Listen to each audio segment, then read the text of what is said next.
إن الحمد لله تعالى نحمده ونستعينه ونستغفره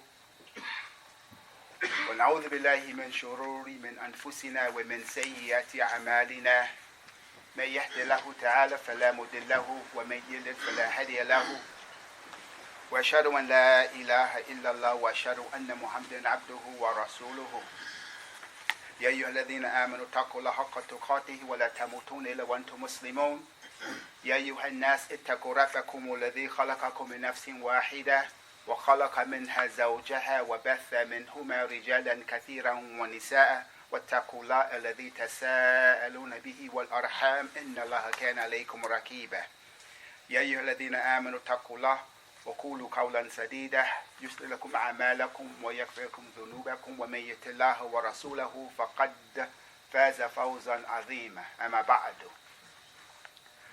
فإن أصدق الحديث كتاب الله تعالى وخير الهدي محمد صلى الله تعالى عليه وسلم وشر الأمور محدثاتها وكل محدثة بدعة وكل بدعة ضلالة وكل ضلالة في النار اللهم نسألك عفو وعافية منهما آمين اللهم آمين. Indeed, countless blessings belong to Allah. It should be our habit to every opportunity thank Allah, praise Allah for every opportunity He has given us. That should be our habit. We should know that whomsoever Allah guides to Islam, none can mislead him, and whoever He causes to go astray, not to understand, not to have this light of Islam in their breasts, in their hearts, none can give it to him or her.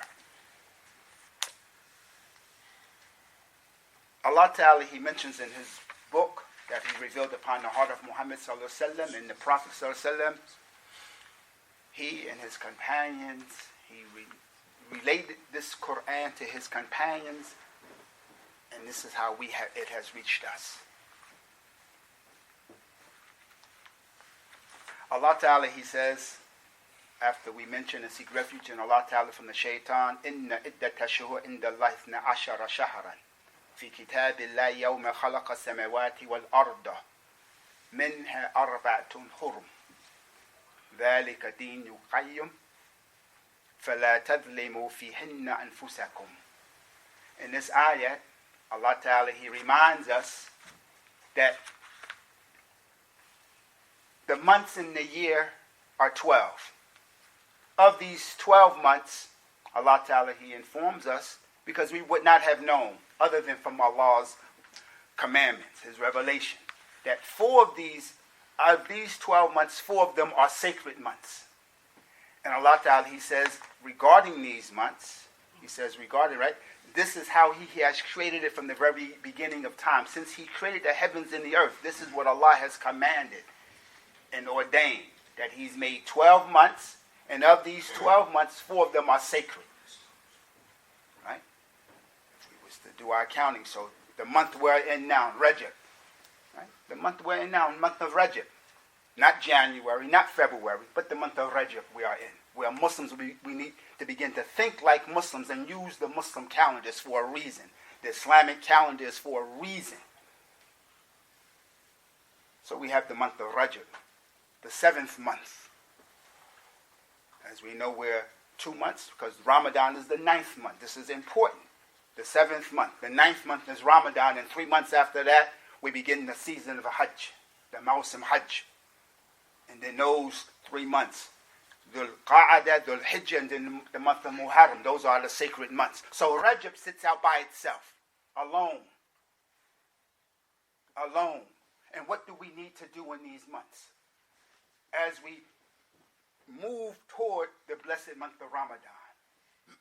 But before we can get to Ramadan, we have to get through Sha'ban. So Allah Ta'ala, He says in these ayats, He says that فَلَا تَظْلِمُوا أَنفُسَكُمْ. Right? فَلَا تَظْلِمُوا فِيهِنَّ أَنفُسَكُمْ. Don't oppress yourselves in these months. Don't oppress yourselves. Don't knowingly do wrong, nor allow yourself to be wronged by anyone. Don't oppress anyone. Don't go out of your way to violate the commandments of Allah. Don't go out of your way to disregard the commandments of Allah. Don't do this. This is a sacred month. And this month, this preparation will help us ease into the practice that we need for Ramadan. Some people think that they can do Ramadan cold turkey. Some people may not have fasted from the last month, which is a big mistake. Sha'aban preps us for that. For those people who have not been fasting, the month of Sha'aban preps you for that. This is a sacred month. And so in this month, we're working on our emotions, curbing our appetites, our desires, learning to get up at night and pray. Learn to get up, train the soul to get up at night. Doesn't take much effort. Set an alarm clock. Get up that night and pray. This should be the habit of a Muslim, of a believing man or woman. This should be his or her habit. 1 o'clock, 2:30 in the morning. An hour before Fajr. Get up. Don't just sleep in la la land and then we rush and then just go off. Allah knows best with the soup, with the Fajr. Allah knows best. But train the soul to remember Allah. It will help us. It will help us. Allah says later on in another surah, right, with regards to this Quran, because this is important. Allah Ta'ala, He says, إِنَّ هَذَا الْقُرْآنَ يَهْدِي لِلَّتِي هِيَ أَقْوَمُ وَيُبَشِّرَ الْمُؤْمِنِينَ الَّذِينَ يَعْمَلُونَ الصَّالِحَاتِ أَنَّ لَهُمْ أَجْرًا كَبِيرًا وَأَنَّ الَّذِينَ لَا يُؤْمِنُونَ بِالْآخِرَةِ أَعْتَدْنَا لَهُمْ عَذَابًا أَلِيمًا.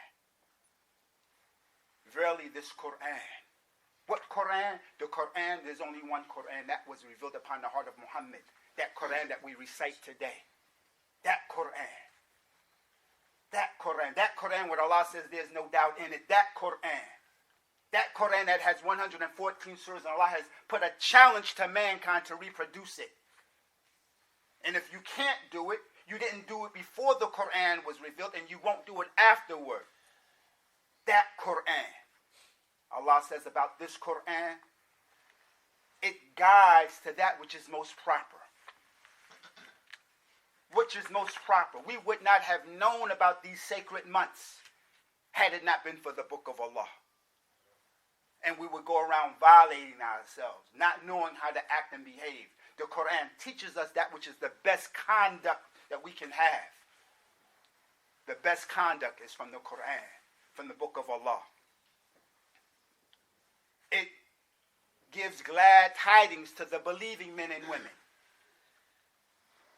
It gives them glad tidings, those people who perform righteous deeds, and a huge reward.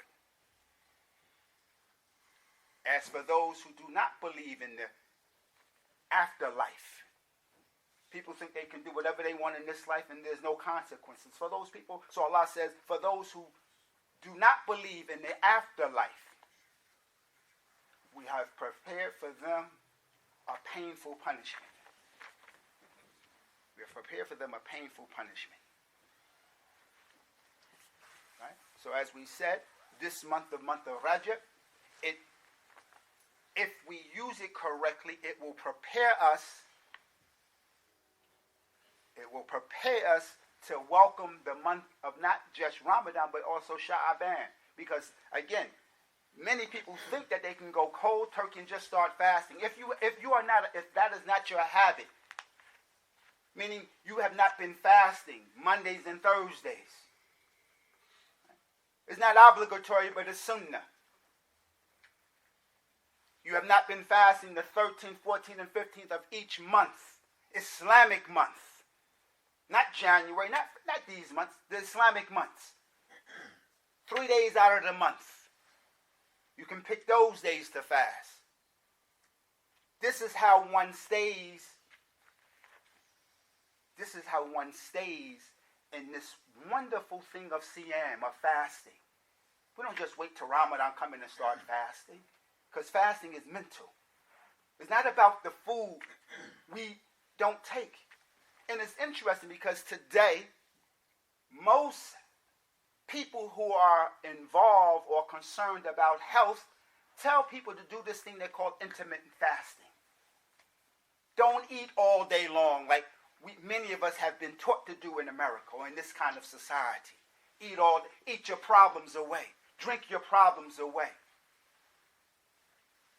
People who are consciously into health tell you now, there should be a small window where a person eats and drinks. Fasting preps you for that type of lifestyle. Healthy lifestyle, that is. But we're not eating all, because it's not about our food and drink. It's about how we interact with one another in the month of Rajab, because it's a sacred month. It forces us to think differently. And if we can't do it in the month of Rajab, we can't wrong ourselves. That does not mean we can wrong ourselves or wrong someone, oppress someone in the month of Sha'aban, the month of Ramadan, the month of Shawwal. Doesn't mean that.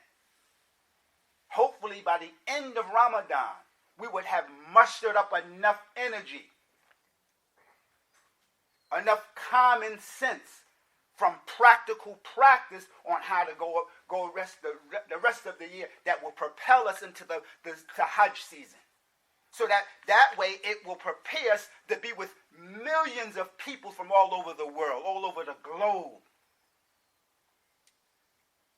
It will prepare us. And those who've been to Hajj, may Allah accept, you know, you need patience. You need patience dealing with different types of people, different languages, different tongues, different ideas even. We need that. And these months, these sacred months, prep us for that. It's easy to get. People are starving every day. It's not about food. It's not about drink. There are people who have not eaten. Don't eat. Don't know when their next meal is coming. So it's not about the food.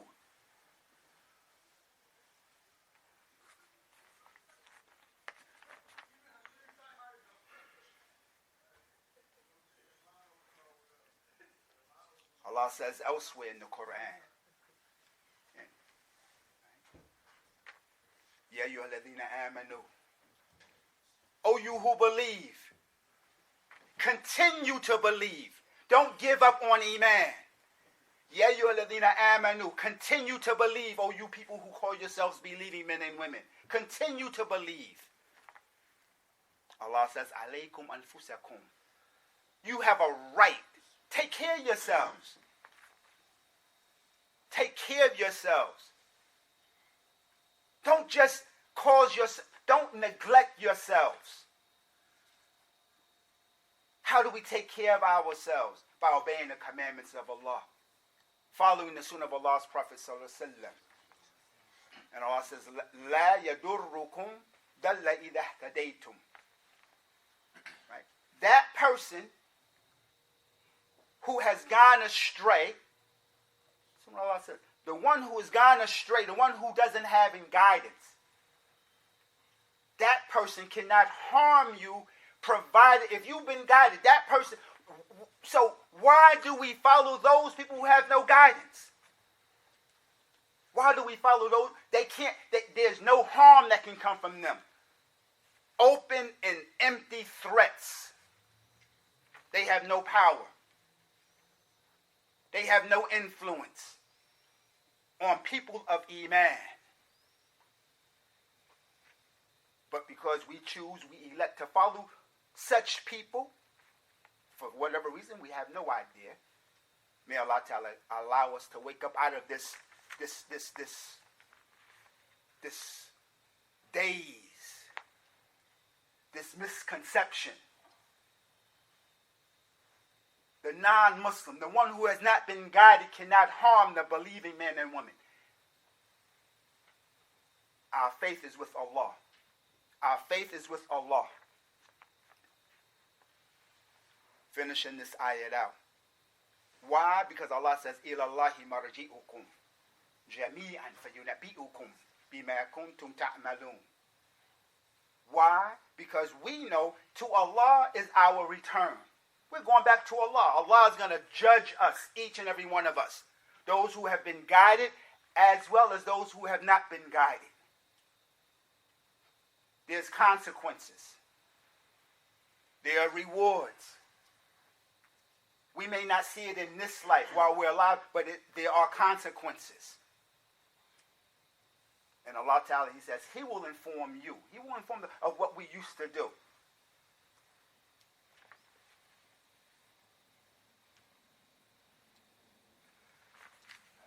When we get up in the morning,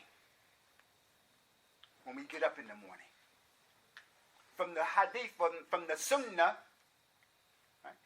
Because again, we have to begin this a shift of the mind.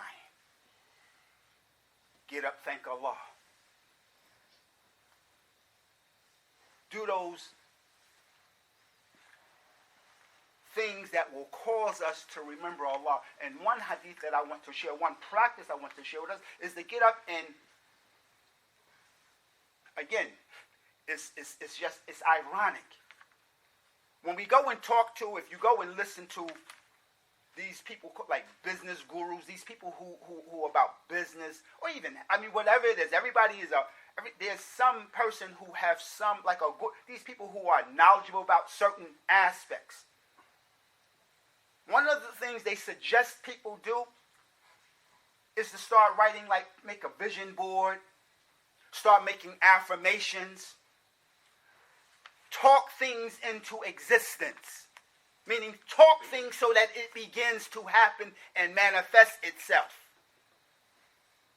You can't get by without some of these specialists, without this being one of their tips.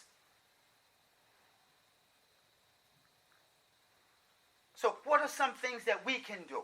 One hadith, one practice from the Prophet ﷺ. Get up in the morning. After your subh, after you make your fajr, one of the du'as, one of the practices, and same thing for after Maghrib, is that a person should, again, it's this thing about it being sunnah, it's sunnah, meaning because the Prophet, he is the best example. We should look at him closely, what he did, what he avoided, and we should follow him exactly. Follow him exactly. We don't know. One of the things he used to do when he would get up in the morning, and he did it in the evening, Raditu billahi rabbah. He would say, I am pleased that Allah is my Rabb. This was his attitude. Raditu bil Islam deenan. I am pleased that Islam is my deen. Nabi Muhammad is the Prophet. I am pleased that Muhammad is the Prophet, the Nabi of Allah. 3 times. 3 times. In the morning and the evening. And the hadith says that the one who says this dua, this is her habit. Habit. Meaning you do this consciously. The Prophet ﷺ, he said that there's not a Muslim, man or woman, who, when it becomes evening, he says this dua, Raditu billahi rabba, I am pleased that Allah is my Rabb. I am pleased that Islam is my deen. I am pleased that Muhammad ﷺ is the Prophet of Allah. I am pleased with that. There's not a Muslim, man or woman, except that on the day of judgment, that becomes a right of Allah to make sure Allah is pleased with that individual who said that. That's an affirmation for us. That's a game changer for us. Make it your habit. Be pleased that Allah is your Rabb. He taught us. Islam teaches us how to use the bathroom. Outside of Islam, people don't know how to use the bathroom. There's no concept. there is a concept of istinja, but it seems as if for people who are just wealthy, or it's something mysterious, or only the affluent can do. People are walking around with najis, filth on them. Walking around because they don't know how to use the bathroom. Islam teaches us about brotherhood. The ayah says this Quran, it guides to that which is most proper. The Quran, and that includes the Sunnah of Allah's Prophet Sallallahu Alaihi Wasallam. Because there's no such thing as practicing during Islam without the Sunnah. There's no such thing. It doesn't exist. It does not exist. So let's begin to change our mindset as we propel ourselves getting ready to step into the month of Sha'aban. And we ask Allah Ta'ala to bless us to reach the month of Sha'aban, and hopefully also at the same time, may Allah bless us with that, and also to get into the month of Ramadan. أقول هذا أستغفر الله وأتوب إليكم.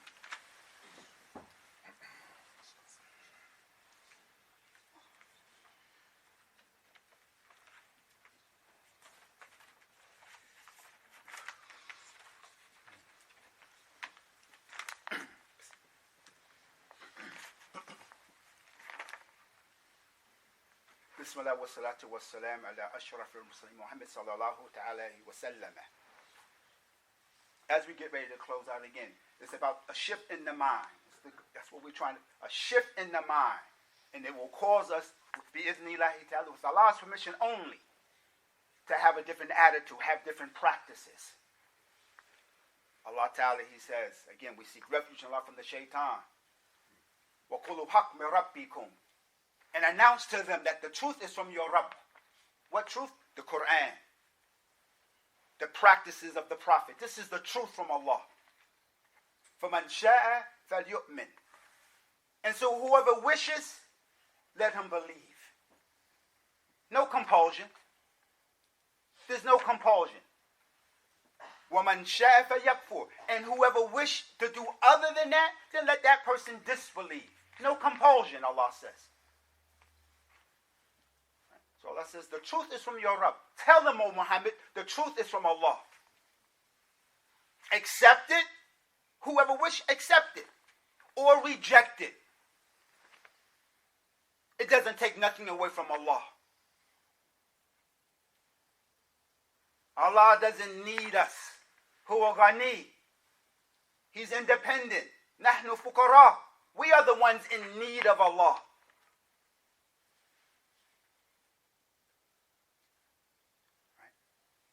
Whatever we decide to do, if we decide, and we ask Allah for it, if we decide to follow the guidance and accept the truth, right? Or if we neglect, if we say, I don't need this, there are consequences for whatever we decide to do. We have to pick a side. No going back and forth. Pick a side. People of faith or non-faith. It's not difficult. Pick a side. And then make it a determination in your life, my life, our lives, to live accordingly. No games. We don't know when Allah will cause us to come up out of here.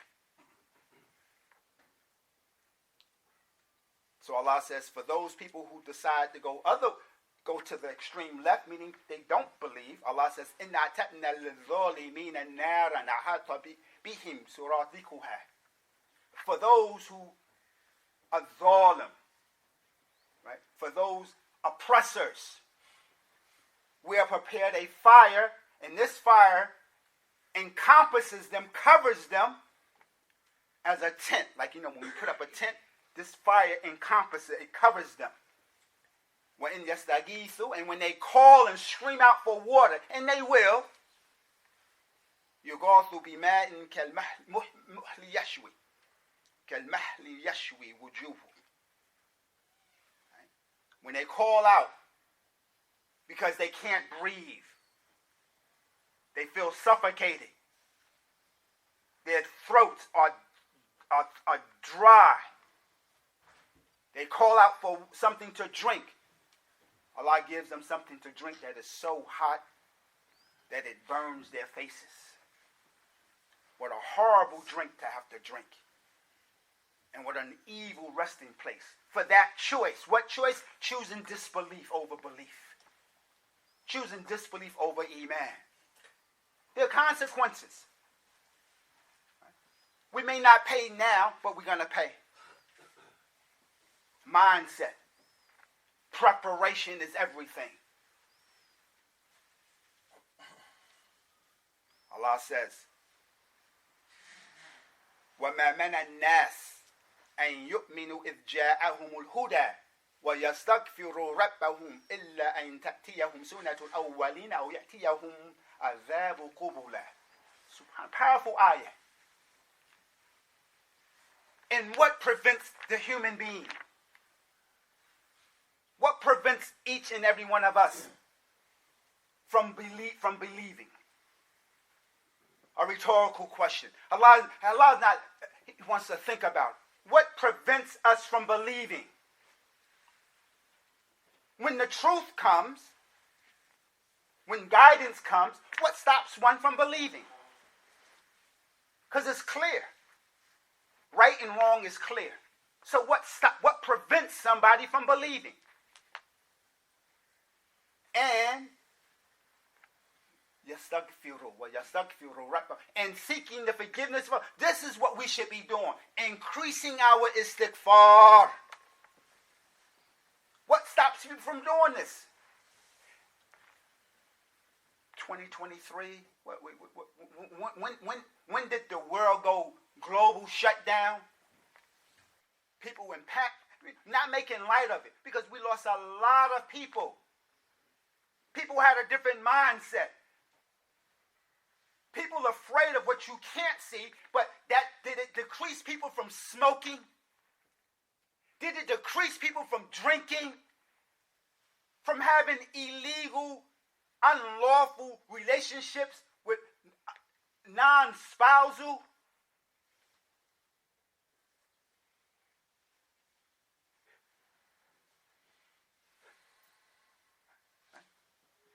People, because the ayat says, what has to happen?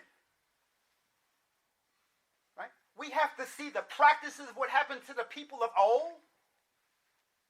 How they were destroyed. That's what we talked about the last khutbah. Allah destroyed us. People, just like you and I, they were destroyed. The people of Ad, Thamud, the people of Lut, the people of Fir'aun, destroyed. Noah. And we think we have some VIP card, some oh Allah, not me, not us. Or what has to happen? What has to happen? The punishment got to come. You got to come face to face with the punishment to get you to act right. Allah is talking to each and every one of us. Powerful ayah. What has to happen for us to believe? What has to happen? We take the words of non-Muslims over the Prophet. We take the word of non-Muslims, disregard, we know Allah, but they say this. Mindset, brothers and sisters, mindset. There's nothing a non-Muslim can teach us in terms of morality, and in terms of guidance. Nothing. The best of them is the worst. In terms of how they perceive Allah. No respect for Allah. So what do you think they will do to you and I? Brothers and sisters are in prisons right now for the same thing they make legal today. Wake up. Don't fall for it. Brothers and sisters are sitting in prisons right now for the same thing they have legalized today. Don't fall for it. People going to the doctors trying to get their vape card. Don't fall for it. People are in prison today for the same thing they have legalized today. From yesterday, they're in prison. Things that are haram, they're going to make lawful. And under whose authority? Whose authority? The laws of nature does not change. The laws of nature doesn't change. Haram is haram. I don't care what you call it. I don't care how you alter it. Haram is haram. And it stays haram until Allah says otherwise. Closing. The Prophet ﷺ, he said in a hadith, نِعْمَةً مَقْبُونَ فِيهَا كَثِيرٌ مِنَ النَّاسِ الصِّحَّةُ وَالْفِرَاغُ. There are two ni'mas that many people they abuse. Many people abuse them. Our health and our free time. The free time here for us is we don't know when Allah is going to send that death angel to us. We may not get a text, meaning we may not get a pre-warning that will put us in the hospital or something like that to get. No, we may not get that. There's no guarantee that we'll get something, some announcement. So this is why it's to our advantage to make good use of our time. And if Allah has given us health, right? He has given us health, the ability to walk, to hear. Some of us walking around, we have internal pains that no one knows about. Physical pains that no one knows about. So we make dua and ask Allah to heal us. Heal those people, brothers and sisters. Right? Heal. We ask Allah, because only Allah is the one who can heal. We ask Allah to clean our hearts. Because many of our hearts are just as sick as some of our physical ailments. We ask Allah to help us. And we end with the hadith. An Abi Ya'la Shaddad bin Aus, Ridwanullahi ta'ala alayhi. A hadith narrated by Abi Ya'la Shaddad. He said that the Prophet sallallahu alayhi wa sallam said, Al-Kaysu man dana nafsahu wa amila lima ba'da al-maut wal-ajizu man attaba'a nafsahu hawahu thumma tamanna ala Allah. Al-Kayyis, the clever one, meaning the intellectual, the one who uses his reason, meaning he takes advantage of his time. Al-Kayyis, man dana ala nafsihi. This the one who uses his intellect, meaning he takes advantage of his time. This individual, the Prophet said, dana nafsahu. He causes his nafs to be indebted, meaning he indebts his nafs to the deen, to the cause of Allah. He trains himself or herself to get up in the middle of the night and pray while other people are sleeping. He trains himself or herself to give sadaqah. He trains himself or herself to be kind and considerate, to have empathy. This society, this kind of, it teaches us to be hard, untrusting. But the Kayyis, this person, he trains his soul to be a Muslim, to be upon the deen, to be pleased that Allah is his Rabb, to be pleased that Islam is his deen.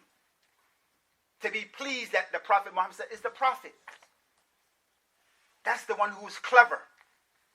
Why? Because he is prepping himself. Prepping himself for his death. Prepping herself for his death. Lima ba'da maut. Prepping for after death. Now, this life, this means nothing. It means nothing. It's not permanent. Whereas the opposite of that individual, all our makers kayis, all our makers people who are clever and use our time to our advantage. The one opposite that, al-ajiz, the foolish one. What do he do? What do she do? Attaba'a nafsahu, hawahu. The foolish one causes his soul to follow his desires. Hawa. How do you follow your desires? Because you have no guidance. There's no huda. If there's no guidance for you, then what is moving you? What is causing you to act or behave a certain way if you don't have guidance? It's your desires. If there's no guidance, meaning we don't have anything from Allah, nothing from Allah, nothing from His Prophet, and I think this, I think that. That's hawa. Those are desires. So the foolish person, he causes his soul to follow his desires, disregarding guidance. And then what does he do? She do? On the day of judgment, they tamanna ala Allah. They have some strange belief that Allah is going to reward them for following their guidance. They just hoping because they know Allah is Ar-Rahman, Ar-Rahim, Al-Ghafur. And they hoping from that. That's foolish. Foolish. Didn't do anything worthwhile. Nothing worthwhile in it for their entire lives. 30, 40, 50, 60, 70, 80 years even. Nothing meaningful at all. Brothers and sisters, it is Friday. Increase your salawats on Allah's prophets. The Prophet clearly told us that on Yawm al-Jum'ah, increase your salawats on him. Allah Ta'ala, He informs us when He says, Inna Allah wa malaikatu yusalluna ala nabi, ya ayyuha alladhina amanu sallu alayhi wa sallimu taslima. Allahumma salli ala Muhammadin wa ala Muhammad, kama sallaita ala Ibrahim wa ala ali Ibrahim fil alamin innaka Hamidum Majid. Allahumma barik ala Muhammadin wa ala Muhammad, kama barakta ala Ibrahim wa ala ali Ibrahim fil alamin innaka Hamidum Majid. Brothers and sisters, also don't forget to make some sadaqah. If you know people who are ill or sick, make dua for them, and try, if we can, try to visit them and let them know that we are thinking about them. Muslims should be people who think about other people. Muslims and also non-Muslims. This is not just for Muslims. Think about other people, right? Show the compassion that Islam has. Islam is a religion of compassion. It's a religion of compassion. It's a way of compassion. And we have to care about other people. The Prophet cared about other people. That was the Prophet. He cared about people. And that type of behavior, it caused people to look and see, wow, there's something to this. Despite the fact that my fathers, they worship idols. Despite that I come from a family of criminals. Man, they treat me nice and good. So many stories in the world about how Muslims show hospitality to people. So many stories that cause people to come to Islam because of this. And brothers and sisters, do not forget to make some type of sadaqah, some charities, because Muslims really do need our help. People really do need the help and our assistance. And some of us, Allah is blessed to have money, and we know we need help. So imagine those who are less fortunate. And again, all right, so inshallah, again, make some sadaqah before we leave out of here. Iqam as-salah.